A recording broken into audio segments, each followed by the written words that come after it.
Hey, welcome back to another episode of Go to Sleep with Sprites, or just listening to me ramble while I talk about random shit. So let's cut to the chase. I do have a bit of hay fever at the moment, actually, that I'm going to say. So if my voice sounds a bit croaky, I'm sorry. It's currently spring here. I think I've mentioned that before, but it's still really, really cold. So first of all, I want to say that I have a new kitten. And she's very, very sweet. She's very energetic and playful. And you may actually hear her in the background. She is trying to be best friends with my old cat, Mrs. Pie, also known as Lexi. Lexi is her real name. But Lexi isn't so intent on the new 9-week-old kitten. So I'm currently watching the new kitten chase her around, trying to be her friend, and Lexi's actually quite terrified of her, to be honest. It's pretty funny to watch. I'm hoping that eventually they'll become friends. So yeah, it was really nice to adopt a new cat, and she doesn't have a name yet. I'm sorry. She doesn't actually have a real name yet. My old cat was called Little Black because she was exactly as the title says, little and black. And the new kitten is identical, except for a little white patch on her chest. So my parents have been taken to calling her, Little Black or Where's Black? And I'm like, no, Mum, Dad, that's not her name. That was PB, that was Little Black. This one can't be Little Black too. So I've been tossing up between Noodle or Dumpling because she eats enough to make herself look like a dumpling. But at the moment we're just calling her Little Kitten. I'm just literally just like, Kitten, where'd you go? Kitten, where are you? What are you doing? Yeah, she's so fucking energetic. I wasn't expecting it. I think I had this vision in my head that a kitten would be very sleepy and want to sleep with me a lot, just relax on my bed while I cry and mourn over the grief of my old cat. Or that she'd just curl up on my lap while I read books and make porn and all that shit. But instead, what I have is an energetic little kitten who runs around sliding on the tiles, chasing my older cat, half scaring her. She likes to tug at every tassel she can find, including my necklace, my pants, my shorts, anything, everything. She's about to strip me. It's it's funny though. She likes to climb a lot of things. I'm pretty sure she has broken the curtain in my bedroom. Quite sure, actually. Thankfully, those were only $10, so it's not going to take too much to replace. But yeah, she's just such a little ball of energy, and it's refreshing. I still very much miss my old cat, so much, in fact, that I can't even put it into words. I journal about it every night, and I'm like, I miss her so much. But I'm trying to focus on how much this little cat, this new one, she wants my love, she wants my attention, my affection, and she loves my parents, which is really good considering my parents have been a bit stressed lately. So it's good to sort of have her around and need us, need that attention and be happy when she sees us. The moment we pick her up, she's purring and happy, and yeah, it's really sweet. So that's that for the new cat. If I figure out a proper name, I will let you know. For the moment, it is Noodle Dumpling. I can't even choose between them. I walk around going Noodle, and then I change it to Dumpling, and it never really sticks. I don't know, maybe she will become PB Part 2, Princess Black Part 2. And I just need water quickly. So, second topic I want to bring up is actually about a book. So I have it here with me, right behind me, just let me grab it. It is called All the Birds Singing by Evie Wyld. And I actually wrote a pretty big and very vague Instagram post about it. So if you want to take a look at what I thought about it on Instagram, I recommend taking it. I think my Instagram is public at the moment, so you can just take a look and see what I wrote. But I was going to say I'll read the blurb, but the blurb isn't... I'm not very good at reading blurbs. Anyway, basically, so I'll just read the very ending blurb. All About Singing tells the life of an outsider. With extreme artistry and empathy, it reveals an existence of diurnal beauty. I don't know how to pronounce that one, I'm sorry. Incremental horrors. I don't know how to pronounce that one either. Stubborn hope and tentative redemption. The result is the novel of indelible emotional force. Now, okay, so I fucking love this book. I hated it at first. Like, I literally hated it. I don't know how much I can keep saying it. I hated it because in the end, it turned out to be something that really stuck with me. And in the background, you can hear my cat going to the litter. Anyway, so it really, really stuck with me. It's written in like a splice narrative form. So the first part will be what is currently happening, where the main character is in some part of England or Scotland, I can't remember which one. And then the other half is set in rural Australia, which is the past. And it's sort of the Australia part, which is where I am. It keeps flicking back to what led to this moment. So I usually don't go for that splice narrative type of novel. I'm not really into that sort of, that postmodernism style stuff. So yes, Lexi, you want attention. But yeah, so I read through it the first time and it was confusing. It had a very abrupt ending that I wasn't expecting. I felt like there were a lot of missing answers to questions. But I read it again. And then I read it again. And I have a cat on the table right now. But so I did enjoy it those few times that I did read it over and over. It became really... Sorry, there was a cat in the background just then. She was trying to climb on a kitchen table.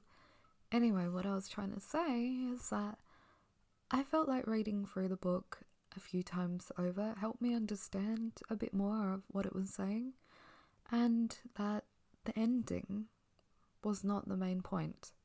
So while I was originally quite, upset at not having a very cohesive ending or even a very cohesive storyline, I actually came to really appreciate just the general themes and aspects of it, which sounds once again very vague. I'm trying to think how to explain it while not giving it away completely, but basically it deals with a lot of trauma and violence, understanding that, and it's not a book that you really find relatable, I don't think, apart from the fact that it's very subtle in how it, what's the word for it, portrays itself, really. And I really, really like subtle books. I like subtle performances in every area. I mentioned that in my Instagram post as well. And I really like how All the Birds Singing is very subtle in its mentions of violence and control and, and tragedy. It's not a slap you in the face kind of book where it talks about trauma and how utterly broken you are from it. In this book, it's more the character talks about, almost so blasé about how it's ineffective to her, how it doesn't change her, it's just, it happened, here it is, and it doesn't feel good, and I accept that. And I found that really horrible. Really, really horrible. I've never seen someone write about such traumatic experiences, even though it's fictional, in rural Australia with such apathy. And I think I found that really interesting though. Like, I really enjoy that. Like I said, that subtleness, the way it creeps up on you slowly, it haunts you. It really sticks with you even. And you come back and think about it and realise that was terrible, what happened. What happened there was horrific, cruel, and completely without reason. So that is the feeling I got from the book. I don't know. I don't know how to put it into any better words without completely giving the plot away. But so I would definitely honestly recommend anyone to just read it completely. Please just read it. I will read the final ending page because that is the one that struck me the most. If you don't want spoilers, please just turn off now. So the ending page is actually the final part of the book of the Slice narrative, where it has gone back to the beginning of when this all began. So just give me a quick sip of water before we begin. And you can hear my cat still using a little tray. Okay, so final page. On the beach at low tide after a storm, the sharks that have washed up are the small ones that don't need to be towed onto the sand to spit first.